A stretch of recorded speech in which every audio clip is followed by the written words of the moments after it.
Welcome to the Nick Blevins Family Ministry Podcast. Our goal is to help you maximize your church's potential. You'll hear from top leaders in children's, student, and family ministry about the principles and practices they use. Now here's your host, Nick Blevins. What's up, everybody? Welcome to episode 125 of the podcast. This episode is unique, kind of like the last two if you've been listening the last couple of weeks. It's not an interview with a guest or a couple guests where we talk about their ministry and things that they're learning, things that they're experiencing that I think would be helpful for all of us. This is actually a recording of a conversation with multiple leaders around one topic, and that's student ministry. So if you lead middle school or high school ministry, even if you don't, you may find some of this conversation to be helpful. We talk about three different topics: series planning, how do you do that? What does that look like?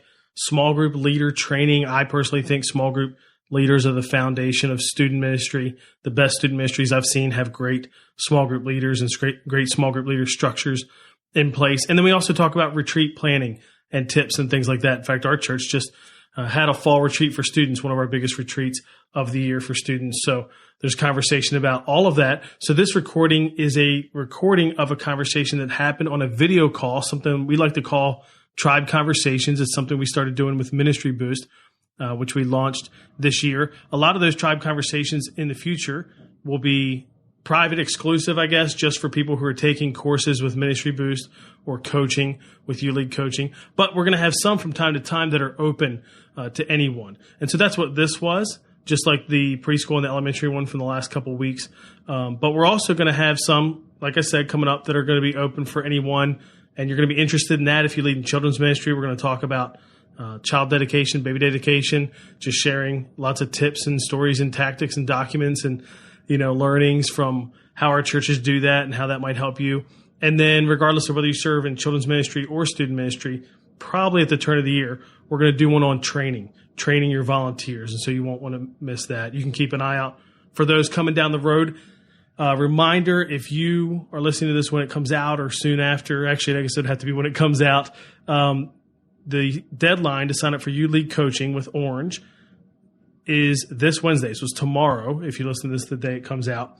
I'm leading a group, a children's ministry group. So if you serve in children's ministry, you're interested in being part of a coaching group with other leaders, 6-month thing. A lot of people will opt to stay longer than that, but it's initially a 6-month deal. Plus, you'll get a free course with Ministry Boost. Those are launching in November, and the sign-up deadline is October 31st. It's Halloween. So if you're interested in that, check out wildcoaching.com. But let's go ahead now and jump in, and you can listen into this conversation with leaders about student ministry and those topics that I mentioned. Hey, thank you guys for being here. This Student Ministry Tribe kind of Conversations.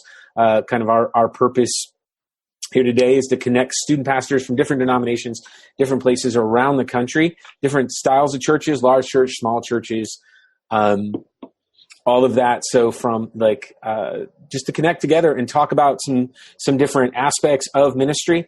Today we've got kind of three topics we're trying to go after, specifically that series planning and talking like, how do you guys put your sermon series together? If you're multi-site, how do you do that? Does middle school, high school kind of do the same thing? Some of you student ministries may even include college ministry. What does that look like?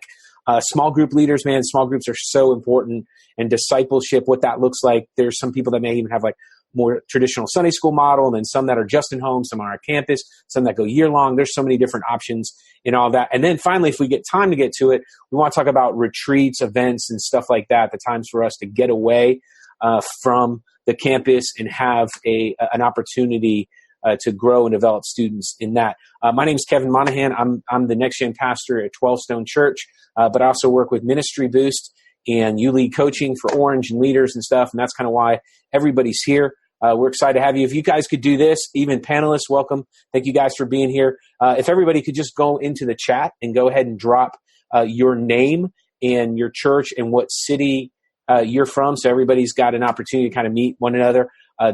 One of the goals of this too is for you guys to connect with each other outside kind of the walls of this chat. And if you feel like there's somebody that, oh man, like they're in the same situation I am, or I like what they said, let me get a conversation piece going. Dude, we just want to connect people. We're all on the same team of what we're doing and what we're going after, man. We just want to see this generation love Jesus, exalt Jesus, be everything about Jesus. And man, there are millions of kids and the students that are drowning without Christ, and we want to all go after that and help them kind of where we can. At the same time, if you guys got some questions, there should be a little tab down below that says Q&A, and you can kind of hit that button, ask a question. Panelists, if you got an opportunity and you're not speaking and you're listening to somebody else speak, go ahead and you feel like there's something you can answer, like type in, that'd be great. We're probably not going to get all the questions, but part of this is just for the number of us that are in here to kind of connect and do all of this stuff. So here's the stuff. Let's go around, and like, it doesn't matter, gentlemen. We got we thank you guys for being here, panelists. We just love having you guys from different backgrounds and what have. Just share a little bit like who you are, maybe how long you've been kind of doing ministry in this. You could tell a little bit about your church. I know people would like to know. I mean, the questions are maybe a denominational, maybe a multi-site. Do you oversee students? Do you oversee all the students or middle school? All those kind of questions. Whatever you want to do, and let's roll with it. So whoever just wants to speak up first, roll with it, panelists. Well, I'll jump in. Hey, I'm Jeffrey Wright. I work for 12 Stone. I'm at our Flowery Branch campus, been here for 5 years. The first year was with the residency program, phenomenal program, and then brought on staff, and I work with middle school and high school. If you don't know 12 Stone, we have 8 campuses and of all different sizes and all different places, but all really centered in one county, Gwinnett County, and then we kind of extend a little bit into Hall County and some different counties around. I'll go. My name is Chuck Butler. I am the student pastor at Cross Church in Springdale, Arkansas. We have 4 campuses that work autonomously. So I am over 6th through 12th grade in Springdale, Arkansas. And I've been in ministry over 20 years doing student ministry, and have been here 11. Man, 11 years, dude. That's crazy. Okay. Yes, it is. Hey, and my name is Blake Godby. I also work at a 12 Stone church here, and I work in the student ministry, actually work on our campus services team, which is kind of a global team that helps resource and support all 8 of our campuses. And my specific focus is in student ministry. So I get to work with all of the different student pastors and their ministries here at the church. My name is Kenny Conley. I'm next generation pastor at Mission Community Church in Gilbert, Arizona. I work with Shane Sanchez. A lot of people know him. And I come from a children's ministry background, but 11 years as a next gen pastor, leading over kids and student ministry at my churches. Awesome. Okay, so let's jump right into it, man. Let's talk about sermon series and stuff like that, of what that looks like maybe at your church. And I think you can break it down in a few things of, man, how do you guys decide what you're going to talk about? Man, does that come from your senior pastor or exec team, or you guys just all get in a room and just cast lots like they did in the original New Testament, whatever you do?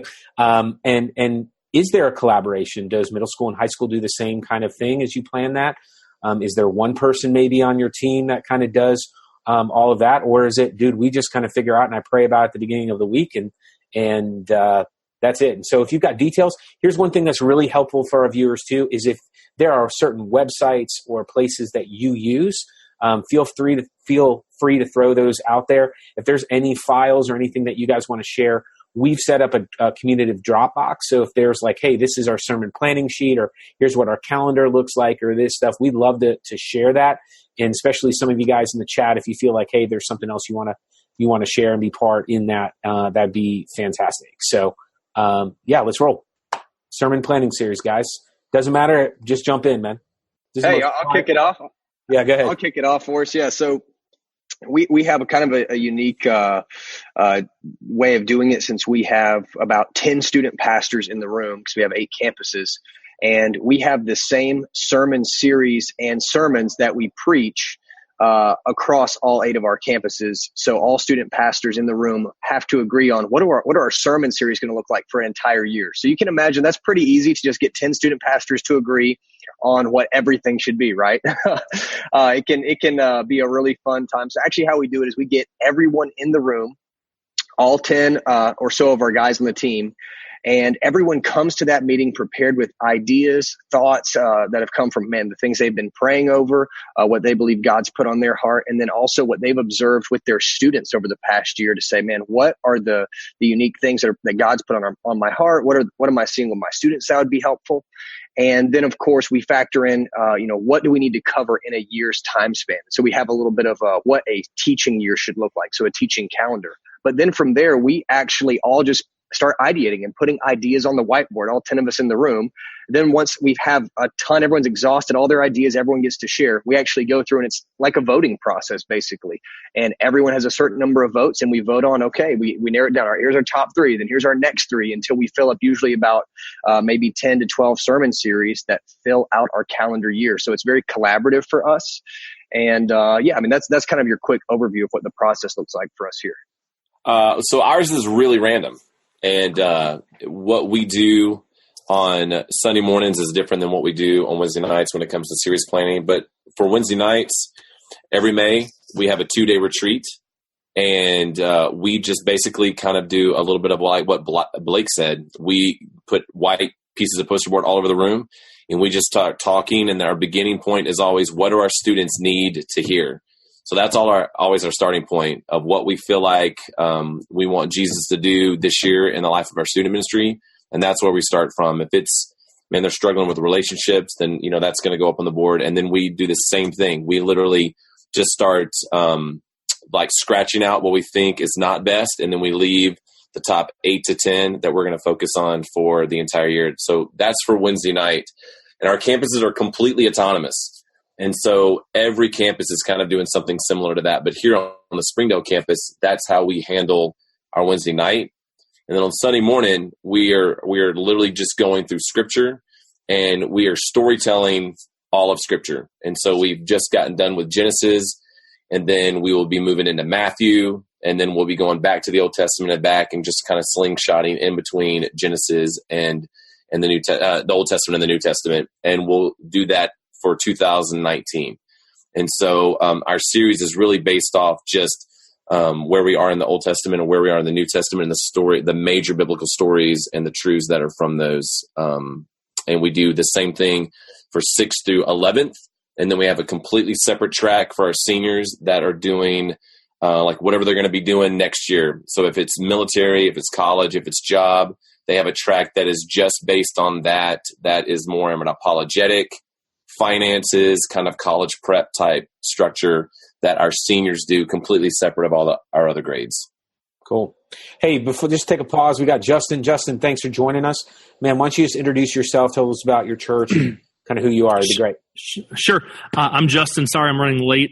I oversee youth ministry at Sandals Church in Riverside, California, and 9 campuses around the Inland Empire, and growing, which is a lot of fun. And I've been in this job 3 months. We used to work at a church called Mariners Church in Southern California, where I oversaw junior high, and now I oversee junior high and high school, and work primarily with our campus leads and staff and whatnot. So it's great. Awesome. I love it. Man.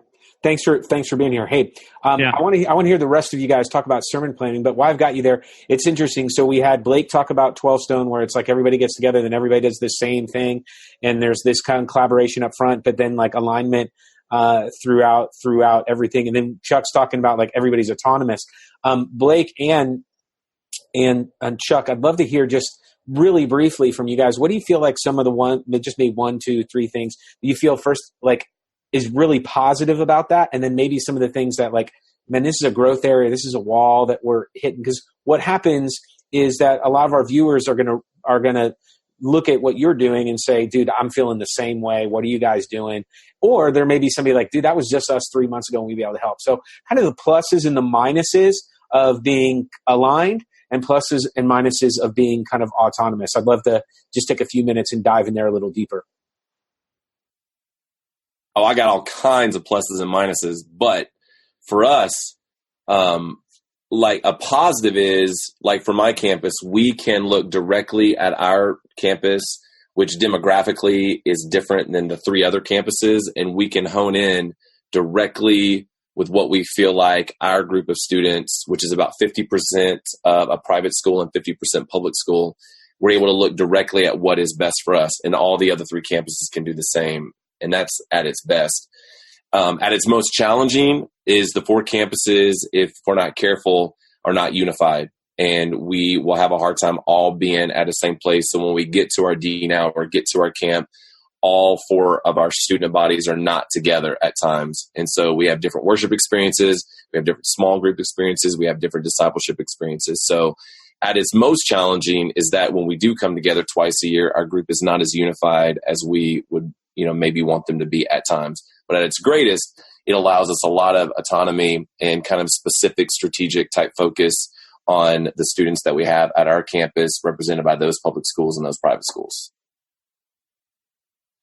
That's good. And that's, you could almost just flip that for us being on the other side of it, of what our strengths or what are the positives and what are some of the challenges. I would say, man, some of the big positives we see when we line up on all of the sermon series and sermons that we're doing is we can really streamline a lot of those things. So we can just hone in on a few guys on our team who will own the responsibility for creating all of the branding, graphics, packaging stuff around a series, as well as writing out the whole sermon script, providing any illustration pieces with that. So that saves a tremendous amount of time from the student pastors around our campuses. So when you think that, man, that could cut 5 hours, let's say, of prep time per week for every single one of our student pastors. If we have 10 guys, we just saved 50 hours that they can now repurpose to spend time with their leaders or go be in schools with students, or do something just more efficient with that time since they have it back. The challenges, and again, a positive of that too, is when we do come together for our global type events, camps, retreats, we are all on the same page and flow together. It creates a lot of kind of momentum and energy when we see one campus maybe make a tweak to what they're doing. Since everyone's doing the same thing, everyone can now implement that one tweak, right? They just made it 2% better, but since we're all doing it, we can all get 2% better. So it helps us get momentum. The biggest challenge, though, is kind of what Chuck said, is it's a win for them, but a challenge for us is the different context that we're in, and feeling, man, if we have some of our environments in all middle school, some it's all high school, some are mixed, some come from just a different demographic of students based on level of income of the family, diversity of the campus. There's all kinds of contextual things that can be challenges, to getting everything to line up perfectly. Awesome. Okay. Thank you guys. Justin, man, why don't you share a little bit about, we're talking about sermon planning. Some of you guys just joined us. Like, what do you do? How does it work at your church? Maybe some of the positives, the negatives, some of the growth areas and stuff like that. So sermon planning, have that. Yeah. I really hope that, can you guys hear me? Can you hear me? Okay. So I hope I have something worthwhile that I think maybe I have coming from a different place, joining staff recently. What they have been doing at all their campuses is just using the Orange curriculum. That's what they've been using. We send our students into the big room on the weekends. We don't do weekend programming. For Wednesday nights, they use the Orange curriculum, so they teach from that, and then they use those discussion group questions. And that's been the model they've run for a few years now since I've come on. We've been testing some new things. So it's differently than the way we did it at Mariners, but there's a different church. So you look at different solutions, different strategies to solve new problems. But we tested out a series that we did in alignment with what they did with the church. And the desire actually is to move from live teaching at our campuses to video teaching, which is what we do in the adult setting. And that's what we do in the kids setting as well. Youth actually is the only area we don't align with that. And part of that comes from our desire for standardization and the desire for every campus to have that same experience and the same level of excellence and whatnot. And overall, we're not big on developing teachers because most of our even our campus pastors, they're not in teaching roles. They're more discipleship, shepherding roles, and Matt is our primary communicator. So we've been testing out some new things. This next series we're doing is completely in alignment with Big Church. So we're going to get Matt's notes. We're going to create our own teaching video around his points and his bottom lines, and then create custom group questions with that content in mind. And we're going to try it for a month and see how it goes before we take a break for Christmas, because one, because we want to test it, and two, because we want to see what kind of the workload actually feels like, not being able to plan that far ahead and aligning with what the Big Church does. But yeah, so for us at Sandals, there's a lot of question marks right now, different from how I've done in the past, kind of fitting in a new culture of how they want to do it. And so that's kind of where we're at right now. Great. Good points, man. I'm sure a lot of people feel kind of the same way of, hey, what's going on right now? That's a pretty common question. Yeah. And testing things out. I think that's the joy is being able to test things out and try it. But there's a lot of patience that comes in that, unless you want to just bulldoze your strategy your way through. For me, I have 9 campus leads who've all been at Sandals much longer than me. Mm-hmm. I'm just now in a role where I oversee all of them from a strategy vision standpoint. So you can easily just bulldoze things through. So there's a leadership metric in there of at what pace you go and how you bring people along in the journey, not just bulldozing them through the journey. And I think that's where I'm kind of walking right now. Yeah, that's great. That's really good. Hey, Kenny, why don't you share a little bit about you, because you're unique to this panel because you guys are not multi-site. So what does that look like for you guys at Mission? And again, I oversee Shane, who leads the student ministry, but I have sat in on a few of their series planning. Now, one of the things that I thought was actually interesting in the process they have is they do a lot of the hard work of putting together a lot of the content. We are a North Point strategic partner, so we utilize some North Point message resources. We also access Orange, and every now and then we do standalones. But in some of the planning sessions, we actually invite a couple of teenagers as well to be a part of that. These are some highly invested teenagers that are serving in multiple areas and stuff, and to welcome their input and impact too, which is interesting because Chuck just answered a question of Brandon where they asked about how do you involve students into that process of sending and texting in about topics or whatever. So it's a good process. We're typically I think they typically say about 6 to 8 months out and plan through that way. But there is a team that they bring together of some staff, some coaches, and a couple of teenagers to be involved in that process of helping plan those things out. But doing single site is a little bit easier in the sense of not having to put too many people together in the same place.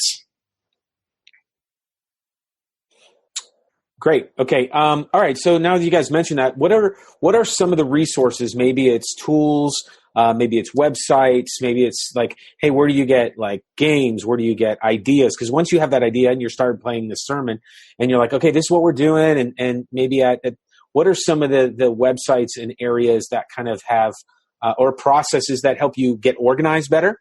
Because sometimes we can have great ideas, but we always need some way to organize it so that it can be efficient and move the ball down the field.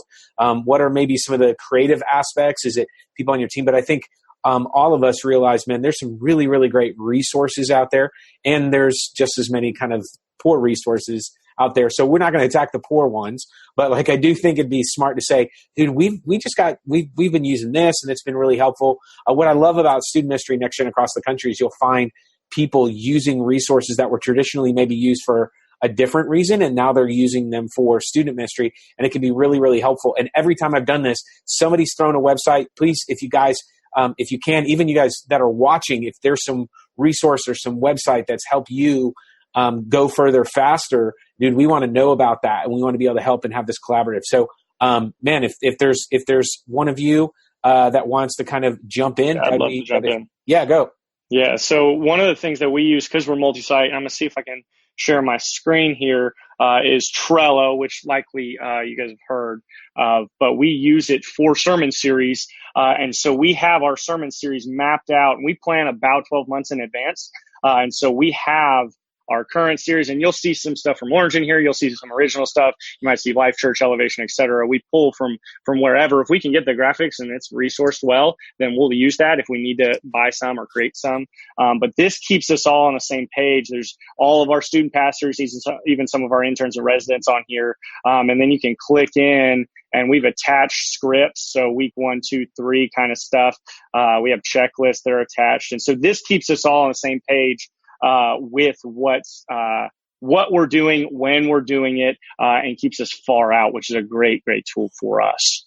Yeah, that's great, man. And let me just say about Trello, the thing I like about it, it's free. Like that's the best that's the best kind of aspect of it. And there's a diary in there and say, hey, Jeffrey, you were working on this, who's got that? And you guys can type back and forward, and you just kind of use the same thing as Twitter handles to do that. And Trello is free. There's a great app for your phone, and it just helps, as you guys see, get stuff organized. All right, somebody else, what else you feel like has been really helpful for you? Tools, resources, those kind of things. We use Slack a bunch to kind of just connect the conversation. We use Google Drive for all of our team stuff, so everyone has access, and we have all kind of our folder system set up in there for games and for videos, intro videos, and the campus leads have a lot of freedom to kind of explore. So maybe they'll find something on DYM they like. Maybe they just find some video on YouTube that we can rip off YouTube. Maybe some other youth worker in their community, like one of the high values. Since our campuses are so spread out, and sometimes it's difficult to have community between youth workers, for Sandals. So we'll encourage them to be in little networks, communities in where their churches are at. So like Arrowhead or, the Woodcrest area, Riverside area, some other areas of Riverside. And so even as they're having those discussions, they're sharing resources, getting what other youth groups are doing that works for them. And they can drop those files right in to our Dropbox and just send a Slack to everyone, letting them know, like, hey, I dropped some files in. We have our Slack set up so whenever files are dropped in, it notifies like our group. So if you're not familiar with Slack, maybe that doesn't make sense, but Slack is just like a communication tool that you can use within an organization. There's a lot of plugins that you can get. So as we drop files in to different folders on our group drive, it'll send a message to our youth lead group, letting us know that new files were dropped in, and then they just share a little bit about where they got the files and what they are, so that we can utilize them. But so it's very organic in that way. Now, I don't know how much I'll change that. I actually like that. It's something I kind of came into a system that was already existing, but it prompts them to really seek out some good stuff, and it creates a lot of flexibility, which I find to be good. Chuck, what about you, man? What are you guys using over there at Cross Church? We use a little bit of everything. We will steal anything. And I mean that in a good way. Like if we know, do what? Is that a direct Ronnie Floyd quote? I mean, it's on the t-shirt. So that's what we literally, hopefully are learning the art of looking at what people are doing and doing well and where we're seeing life change happen, and then getting really curious with how they're doing that. And so, outside of like a Slack or a Trello or something, we're a little bit more ghetto in the way that we get that information across, because we are not linked campus to campus because we are so autonomous. But, for us, we are in a situation where as we look in the future, we are looking to try to link our campuses better with leading up to big events like our D-Now or camp, that all our campuses do a 4-week series that match completely. So it will bring unity to what we're doing. And so we're actually looking into some of the different things that these guys have talked about, with Trello being one that can link our stuff together. But as far as some of the stuff that we're doing, we have gone to developing what we're calling a serve team, which is our students. And our students are beginning to set more and more of our content as we move forward. And so obviously we've got a staff base and a staff foundation of what we're doing and how we're doing it. But our students are beginning to take on more of helping us plan our curriculum, helping us plan our games. They're even emceeing our Wednesday nights, to where we're trying to get more and more staff off the stage and more students on the stage and equip them. And that alone is bringing a level of creativity and resourcing that I think is new for us. It's kind of scary at times, but it's bringing some new ideas that we have never thought of before. And really, they're way better than we are in some respects in how we're doing it. So it's a little bit ghetto, but that's kind of how we're kind of handling, especially our Wednesday nights. Okay, well, that's great. Somebody has just asked in the Q&A, like, what kind of resources do you guys use to share with parents? Because, man, as a parent, I've got a high schooler, a middle schooler, and an elementary age kid, and I'd love to know like what's going on in their areas, what's going on in this sermon series. Do you guys let parents know? I mean, I know no one keeps it a secret, but are there ways that you connect with parents and using resources? I think that's a really great question. And somebody jump into it, and then we'll jump into talking about small groups. I'll jump in and then shut up. But something that we've started doing is we've started sending out our Wednesday night outlines to all our parents. for like the last 3 or 4 weeks, and our Sunday morning leader group sheets. So our parents are seeing exactly what our small group leaders are seeing, and our parents are seeing the outlines of our messages from Wednesday night of what is being taught on a Wednesday night, just to keep them up to speed with the vision of why we're doing a series and how we're doing it and what's coming up, and also what we've just gone and done in the last 3 or 4 weeks. I got an idea from Stephen Perry, who's a great pastor, and he has all his parents on a text service, and he sends one question to the parents at like 8:30, right before they're going to pick their students up at 9, to kind of start the conversation on the way home. So in addition to like monthly emails and things, he hits the parents with the question basically as they're driving. They get it on their phone in hopes to kind of stir that conversation on their way home from church. Thought it was an awesome idea. I want to ask a question. Somebody from the chat actually asked this question. When you guys are planning out a year in advance, what kind? Do you have some you have some things set in the year, like February is going to be relationship series, and August is going to be friendship, like an invitational series. Do you going to have kind of a blocking process that you have of like, these are the things that we know we're going to hit at certain times, and then how you decide what you're going to do at different times? Can you guys kind of speak to that of what remains constant and what are variables that you throw in and out based on need or whatever it may be? Yeah, we do here. We have a guide of kind of all of the big topics that we want to cover during a year. So it may be relationships is something we know we want to talk about every year because that's big in the world of students. It may be spiritual disciplines that we know we want to go after. Maybe something on the Holy Spirit, or something about, we want to have a full series where we talk about the actions in the life of Jesus. So we have those blocked off on the yearly schedule so that we don't say, wow, we had a bunch of good ideas in there, and we don't even think about, well, we just put in a whole bunch of the same series and we're missing covering vital topics for our students for that year. So we do have that mapped out in advance.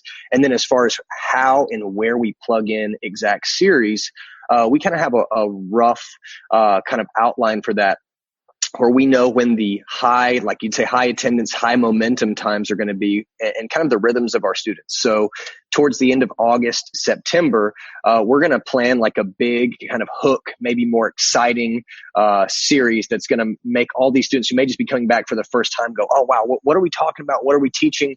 And plug back in. And then that's going to funnel down into what we may call like a spiritual hook, and then a spiritual deepening series. And it kind of funnels down like that. And maybe we'll lean into like a felt needs series later in the year, like November. And then we do the same thing when we're looking at the year starting back up. January is another high momentum time for us. So it's a big hook series, then a spiritual hook, then a spiritual deepening. So we have a flow like that we build out based on what we know kind of the students' rhythms and schedules are for the year. That's great. Is that similar for others of you as well? Yeah, I'd say it's fairly similar for us. The how we I'd say that's actually really similar. I feel like we're me and Blake are the same guy, basically doing the exact same thing. So if I ever get in a terrible, crazy bear accident, Blake could probably just step in here and run things. But yeah, that's essentially exactly how we do it. That's awesome. Well, hey, thanks guys for speaking into that. We want to switch gears a little bit. We want to talk about small groups, small group leaders. I don't want to make any assumptions that your ministry is small groups based, but it seems that that's the direction that most are going. How are you guys training your small group leaders? There's a lot of resources to bring them up to speed, and probably maybe speak into, you probably have some sort of onboarding, orientation process, training process for new leaders, but how are you continuing to train your small group leaders throughout the year, whether it be on a weekly, monthly, quarterly plan? What does that look like for your ministry? What have you seen success in when it comes to training your small group leaders? I mean, for me, the key has come, and I don't know that I'm the best at this, but making it a little part of everything that I do, rather than trying to do it all at once, one event a year. And so we do things globally as a multi-site church, where we'll do a leader retreat at the beginning of August, and then every other year or so we'll do a global leader gathering in January. And then I'll, of course, have my leaders gather every few months, whether it's at my house or at the church for a meal. But I'm putting stuff in our leader email, just a leader tip, a thought for if we're promoting a retreat, to challenge the leaders to promote the retreat to their students. If it's the summer, hey, remember, summer is a time where you can hang out with students anytime. So maybe try to, and so it's almost a little part of everything. Before in our leader huddle, I'll give a thought or a tip, or I'll have my leader coach give a thought or a tip. And so rather than trying to do it for an hour once a month at this time, this is how we train leaders, I try to put it a little bit in everywhere and sprinkle it in everything I do. The onboarding new leaders is such a thing. We're about to literally do that with a campus right now. We have a set of video, like predetermined video trainings we go through with them. So they'll watch the video, covering a different topic, how we partner with parents, how we want, leaders to be on campus. So they actually, the three big values of, we go where students are, we partner with everyone in a parent role. So for us, that's casting like a wider net. Some of our campuses, like San Bernardino, is a great example where there is 2 kids there that come from a traditional mother, father, married home life. The 2 of 40, and the rest of the 40s all have either single mom, single dad, incarcerated mom, lives with a grandparent, lives with an uncle. So saying we partner with parents, like that doesn't make sense in a lot of our communities. So we partner with everyone in a parent role. We go where youth are, and we want every student to have a person who knows them and a place to belong. And that for us, that taps into we do big foundations of psychology, the mental psychology of every person needs to belong, they need to feel known, and they need to have fun. And that we believe that's a psychological piece of how every person's made. So we go into detail, again, on video with what does it mean to give every single person, a youth, a kid, a person that knows them, and what does it mean to give them a place to belong. And so we have 4 videos we use, and then they go into discussion questions about those, really amongst themselves. So it's very conversational, very communal, but we use that model. And then we kind of grow it out from there. From the network side, we'll provide standardized big trainings. We do like 3 times a year. And then the rest of that we leave into the hands of campuses. So we'll give a bunch of ideas, but one of our big values is that innovation happens at the campus level. So a campus lead might want to do a weekly dinner at their house. If they can get leaders to show up to a weekly dinner, that sounds awesome. Some people will do a monthly thing. Some people will make their huddle 30 minutes instead of 15 minutes. And that's kind of the deal. So the innovation at the campus level, but we have those few things that we really hold to that we make sure are standardized across the board. I would say for us, like training is, we have a very traditional Sunday morning format at our church. And so that can be a pro, but it can also be a con in trying to find times that we get our leaders together who, we have some students that are 2 years out of high school and are 19 leading, and we have 55-year-old parents of college students. So for us, we have just moved to doing our training once every 2 months, and we do it during our small group time. And then for that day, we just equip our small groups to be led by students, so we can have an hour with our small group leaders and just pour into them and try to make it mostly relational and learn from them and get really curious with how things are going. And then the last 5 minutes, make it informative and just give them information. But as far as how to lead them, the greatest thing that we do is to eat lunch with them or meet them for breakfast or go to coffee or something like that. There's just a whole bunch of junk they're not going to say in front of a lot of people, but they'll say in Starbucks, and, they'll lovingly rip you apart in Starbucks in a way that gives you insight as to where they're going. Whether they're right or wrong, you still know where they're at, in a way that they'll never be able to do that in a large group. So trying to get me and the junior high pastor and the high school pastor to hit as many of our leaders as possible before we move into that leadership time, it gives us a great jumping off place to really know where the heart of our leaders are. Because sometimes they're just exhausted and don't want to be trained. And so we may do nothing but just love on them, bring them all in Sonic drinks, and just tell them how amazing they are. And then other times it may be more of an equipping, empowering time where we teach them things about old school things like contacting, and have you ever introduced yourself to a parent through a contact, or things like that. That's really great. I love what I heard, because one of the biggest challenges that we have in ministry oftentimes is finding the time to train our volunteers. And what I heard was that you guys are being creative, and there's a lot of creativity happening around doing it in small chunks, like Jeffrey said, a little bit every week. That's what we actually do at our church. We work through books. We work through some different leadership books or whatever, and we just tackle it 5 minutes at a time over a period of several months or whatever. Or what Chuck said of actually taking the time actually during a Sunday when they're already going to be here and doing that. And then what Justin said of using video to onboard people, which is great. Which Justin, do you guys use Trained Up? Is that how you broadcast your video that way? So I know this doesn't sound completely weird. They and I know those things exist. Our IT people create the most insane things. So everything most of what we have, we create in-house. So they have a whole system they created in-house that's a learning library that different departments have used. And this is actually one of the first times we've started using it in youth. And so we house all the videos on there. And then we have the video files, of course. So we'll use the video files when we get everyone together, but say a leader can't make it, or even when we onboard new leaders from any campus, really, they'll be able to log on, go through these videos, and it's built in through a system. We have a process queue mail merge system. So it lets us know when they're done so that we are able to move them on to the next step in the whole process. So it's a very streamlined. They can do it at their own pace, although we obviously have to give them like a little bit of a timeline. But through the process queues, it allows us to see where they are in the process and move them on to the next step, and manage. It could be 100 people in the queue, for instance, but it allows us to manage it pretty efficiently. So that's how we use it. It's all online, and have the files that we use when we get everyone together. That's awesome. That's great that you have the resources and a team that does that.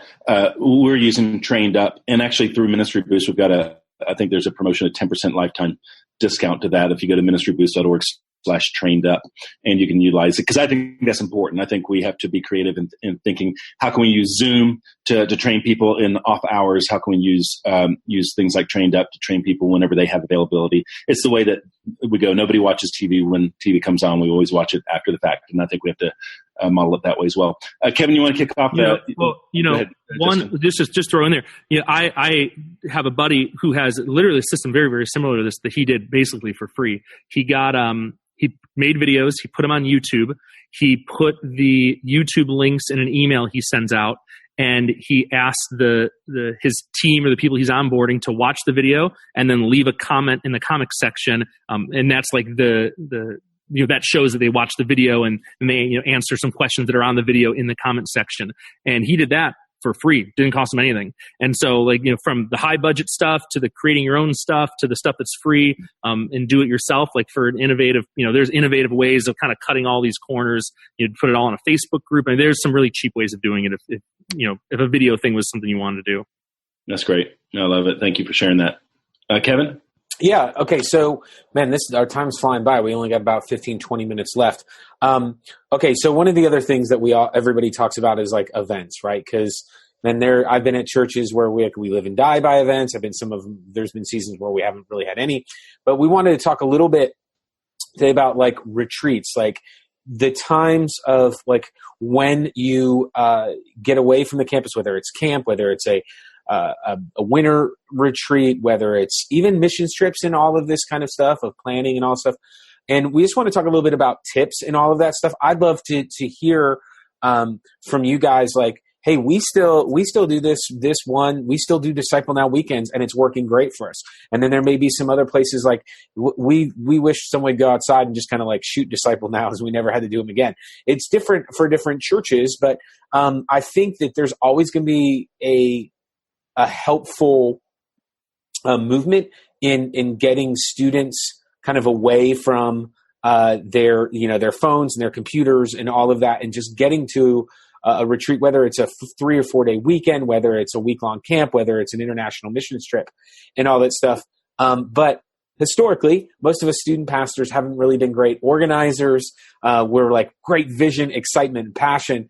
And then the planning gets complicated because on the flip side of it, we're in a place right now where liabilities, lawsuits, how do we deal with all of those things? We've got to be a lot more careful on what we say and what we don't say, and how we train leaders and how we prepare stuff. And then everything's a lot more expensive.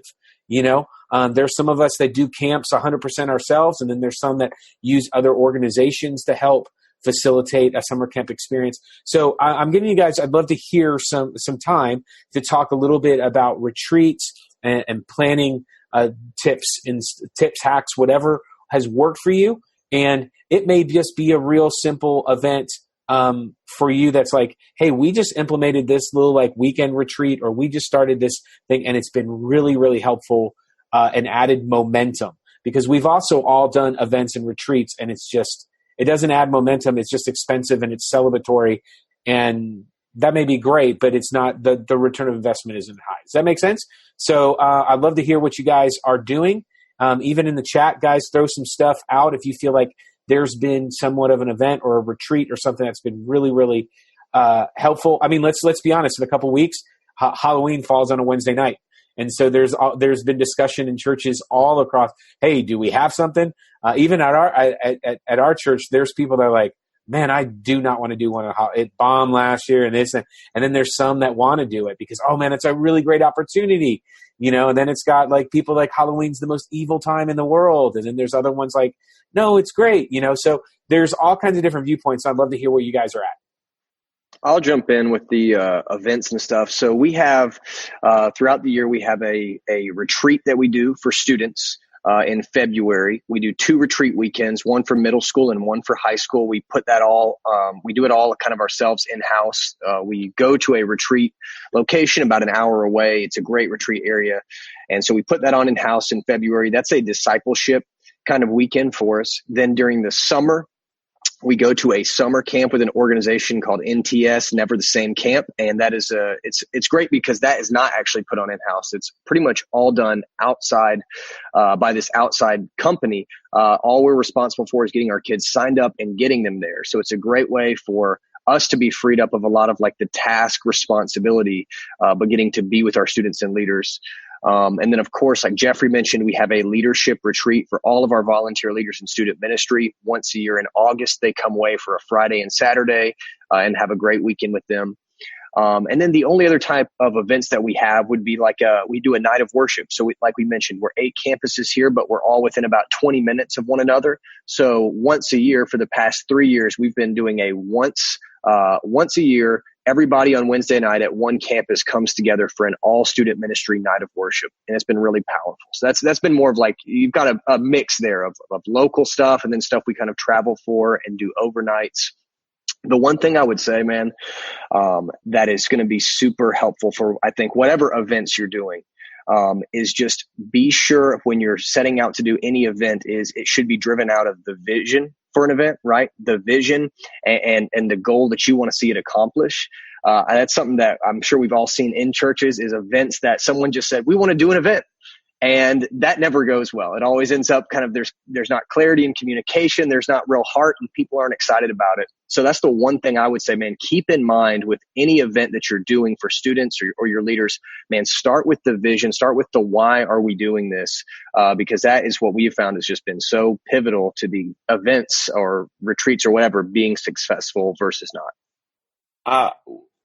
For us, we went through a season where we were so event driven that it was mine. It can just get crazy, if you're so event driven, that it kind of takes away Kevin. This is not stand-up comedy, but, so what we did is we went to leadership and just asked if we could go to less events and be more intentional about the events that we were doing. And so everything that we do, we don't have a mission statement in our student ministry. We don't have a vision statement. We just literally answer the question, what do you want to see happen in the life of a student? And for us, it's life change. So if we can point to life change through that event, then it becomes a viable event for us. And so for us right now, we're not doing a lot of girls events or guys events. We're doing camp and trying to do it well to see it lead to prolonged life change. We're doing a D-Now event that we call Freedom Weekend that we do that we pray leads to life change. And then outside of that, we try not to do too many events that are outside of the normal flow of our Wednesday and Sunday and discipleship format. But it's hard because we love events and we just try to stay very focused on those that can result in life change. I like I like events, but I didn't get into youth ministry to be an event planner. So it's like that tension that I don't do events because I want to be an event planner to relive my glory days. Like I do them because I want to create opportunities to build relationship between leaders and students so that ultimately they can point them toward Jesus and what that ends up looking like.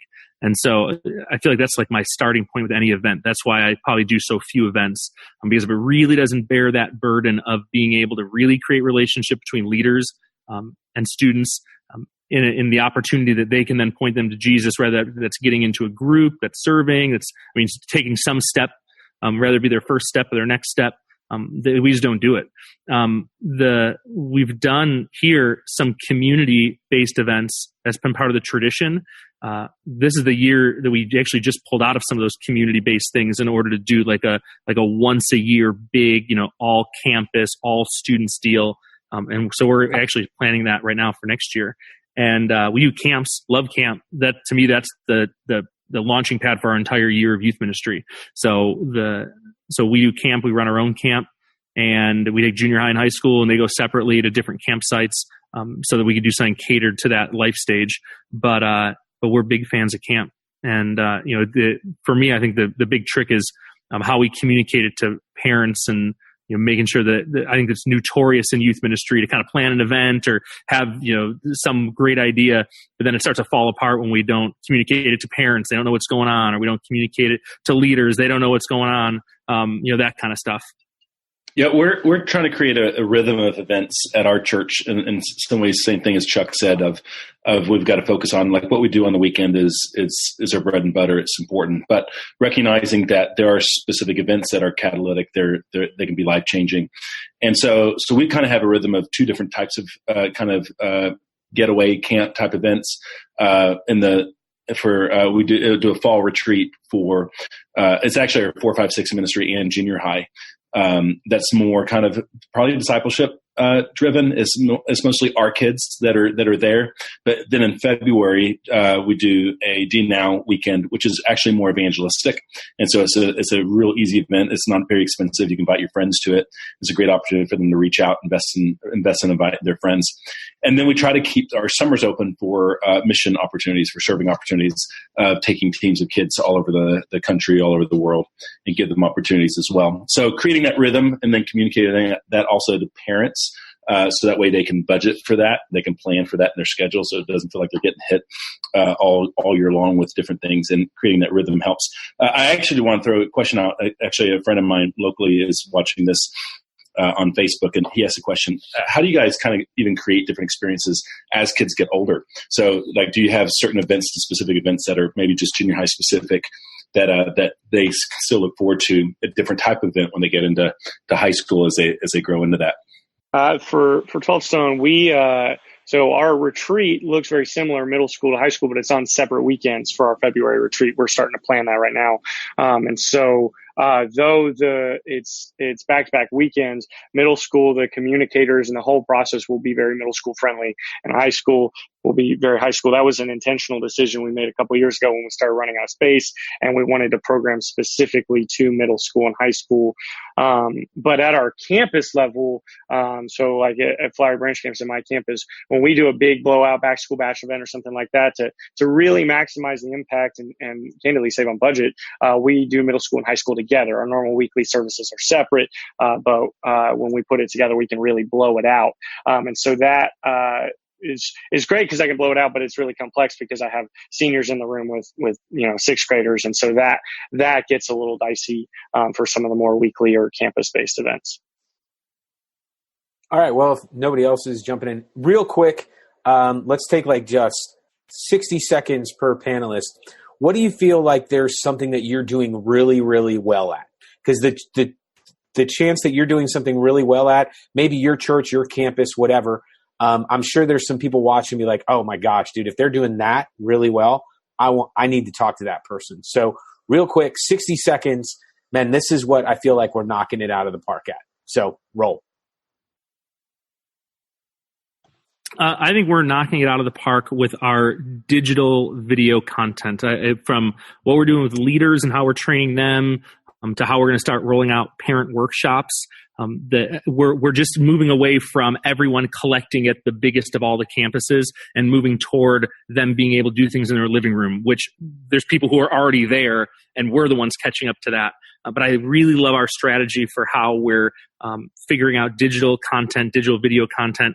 And we have a thing called Sandals Church TV, where every department kind of has a place where they put lessons and whatever video content. But we're really leaning in with how we grab student stories, share their stories, but really handing over cameras to them and letting them film a bunch of stuff, and then working with our video staff to learn how to do the editing and the polishing on these videos. So it's really more student driven than it is staff driven. And I just love that. I love the video content side, which sounds kind of boring if you're not into video, but this generation, you can be shooting video from an iPhone. It doesn't matter. Like authentic, real, like these are the things Generation Z is looking for. So that's what I would say. That's my answer. That's great. Justin, would you mind putting like that in the chat? People can look at that, like either a contact information for you, or I think, what did you say? It was sandals.tv or sandalschurch.tv. Put that in there, because I know that's awesome for a lot of people. Okay, somebody else. Butler, What are you doing? What do you do and feel that you feel like you're doing exemplary? I mean, what I think that we're doing well is three things. Campus ministry, I feel like we're doing intentional discipleship well, and I think we are getting students involved in the ministry better than we've ever done. And so those would be my three. Okay, take 20 seconds to tell us what you're doing for campus ministry. We're dividing up, and so we have 137 teams represented by the schools, and our goal is to try to hit a third of them, which sounds horrific, but every week trying to hit a third of those teams and being super intentional about inviting them to everything we do. Student involvement, we're trying to get them involved in every format, in every fashion of emceeing, leading games, praying before, the whole deal. And then intentional discipleship, we're trying to get as many people as involved in groups of 2 to 5, and they're picking their leaders that we train. And so these students have more buy-in because they are picking the leaders that we then get to train and to vet to lead their group for 1 year. Awesome. That's great. That's really good. Jeffrey, what you feel, brother? Yeah, so one of the things that I'm really proud of for this campus, but also for Tulsa in general, is our student leadership teams. And so pretty much every campus has a student leadership team. Most of them are high school. Some of them involve some middle school, or if they have a specific middle school ministry. And the format for mine is we meet once a month. We meet at my house. Me and my wife cook them dinner, and so we kind of have a family feel to it. But then we hold them to a really high standard and intentionally invest in them. So we get a book. We ask them 2 questions. This comes from Dan Ryland. What'd you learn? What are you going to do differently? We're going through habitudes. It's been really powerful to watch students lead each other. One of them was on the Sunday morning teaching because she led her friend to Christ. Just really powerful stuff. Yeah, that's great. Godby, what you got, brother? Yeah, I think echoing a little what Jeffrey said, obviously the leadership is big. One other thing that I think we do well is actually our events, what we were just talking about. And now we don't have a ton of events throughout the year. And of course we know events aren't the end all be all. But there are something that we have had a few consistent ones, like that discipleship weekend, our leader retreat, and even our night of worship that we do for all campuses that we've had in our rhythm now for several years as a student ministry. We've really been able to refine the process of not only how we build it, but how we get feedback from it to improve it. And so we've gotten some of these events that we do to be just a really, just really efficient and really beneficial for everyone who's involved with them, and feeling like, man, these aren't just events to have events. They're actually achieving things, pushing momentum, helping people grow and moving things forward. Yeah. Well, events work better when they're better together, right? Okay. So would you guys, Kenny, I'd love for you to answer that and then kind of take us out. But panelists, if you would do me a favor and just put if any of your contact information that you feel comfortable with sharing with the group, if there's somebody who has another question or would like to follow up. All yours, Mr. Conley. Yeah, I would say that thing that we're doing really well right now is actually part of our communication process with all of our volunteers and training them. Like I told you before, we do a little bit every single week, kind of like Jeffrey talked about. We worked through Playing for Keeps last year. We're walking through the Art of Group Talk this year, but we're doing that as a next gen strategy. So we're sending out on Monday, we send out a weekly email to all of our small group leader volunteers, kind of casting vision for one idea. And then we equip our coaches with the content that they're going to lead training of their volunteers through in their huddles on the weekend. So we feel like that's really like probably more so than any other time. We don't have volunteers asking like, hey, I'm not sure what's going on. Like, if anything, we're probably over communicating. There's maybe that we can find ways to pare that down a little bit, but we feel like we have a system and a process for training and equipping our volunteers so they feel invested in. So I think that's going really well. There was something else I was going to say, but I don't remember what that was exactly. But just to wrap this up, this has been great. I know this has been really helpful. There's a lot of people watching on Facebook. We found actually that last time we did this call that the youth ministry call was had the least amount of people on it, but far more views after the fact of watching it. So this is helpful to a lot of different people. One of the reasons why Nick and Kevin and I do this is that we believe that we're better together, and the more opportunities we have to gather in circles like this, and actually this kind of squares like this, and be able to connect and share ideas and resources, it makes us better. And it's actually one of the founding principles of why we created Ministry Boost, to put people in community and to share ideas and connect with each other. And so if you're looking for more of this, you can go to ministryboost.org to find out about that. We're actually in the process this month. We're getting ready to close at the end of this month on October 31st. We're closing up some U-Lead coaching groups. We have actually a couple children's ministry, student ministry, next-gen ministry, multi-site ministry coaching groups that are still open, and they still have a few more spots to fill in. So if this is something that you're looking for, then we encourage you to go over to ministryboost.org, and you can look at those openings in those U-Lead coaching groups.